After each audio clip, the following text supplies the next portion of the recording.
தேவனே, இன்று என்னை உருமாற்றும். ஆகஸ்ட் மாதம் 1ஆம் தேதி. செய்ய இயலவில்லையா, மனமில்லையா? மத்தேயு 23:37.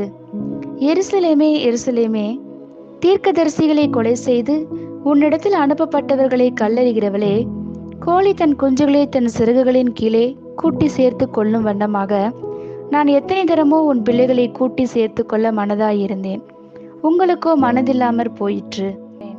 சில நேரங்களில் தேவன் செய்ய சொல்லும் காரியத்தை நம்முடைய பலவீனம் மற்றும் இயலாமையின் நிமித்தம் செய்ய முடியாது என நாம் நினைக்கிறோம்.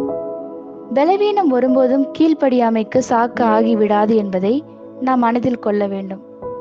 பிலதெல்பியாவில் உள்ள திருச்சபை இதற்கு உதாரணமாய் இருக்கிறது. அதற்கு கொஞ்ச பலன் இருந்தும் பின்வாங்கவில்லை. தேவன் தந்த பொறுப்பை ஊக்கமாய் காத்து கொண்டது. தேவன் அதற்கு அளித்த பலன் நம்மை வியக்க வைக்கிறது.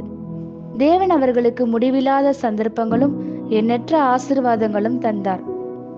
உங்களால் கொடுக்கப்பட முடியாத ஒரு காரியத்தை தேவன் ஒருபோதும் உங்களிடம் கேட்க மாட்டார். எப்போதும் இல்லை. தேவன் ஒரு மனிதனை பொறுப்பெடுக்கும் போது அங்கே கூடாது என்கிற வார்த்தைக்கு இடமில்லை. தேவன் தாம் செய்வதை அறிவார். காரணம் சொல்லுபவர்கள் தேவனது மனதில் இடம்பெற முடியாது.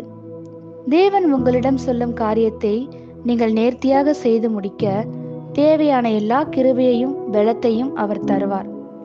ஆனால் உங்கள் கீழ்ப்படிதலுடன் விசுவாசத்துடனும் அடியெடுத்து வைக்கும் வரை அந்த கிருபை வெளிப்படாது. தேவன் நம்மிடம் ஒரு காரியத்தை கட்டளையிடும் போது அவர் நம் மூலமாக ஒரு காரியத்தை செய்ய விரும்புகிறார்.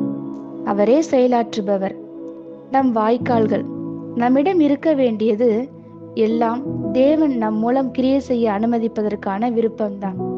அது நம்முடைய திராணிக்கு அடுத்த காரியம் அல்ல, நம்முடைய விருப்பத்திற்கு அடுத்தது. நம்மால் செய்ய இயலுமா என்பது அல்ல, விருப்பமா என்பதுதான். நம்முடைய பலன் காரியம் அல்ல, நம்முடைய அர்ப்பணிப்பே அவசியம்.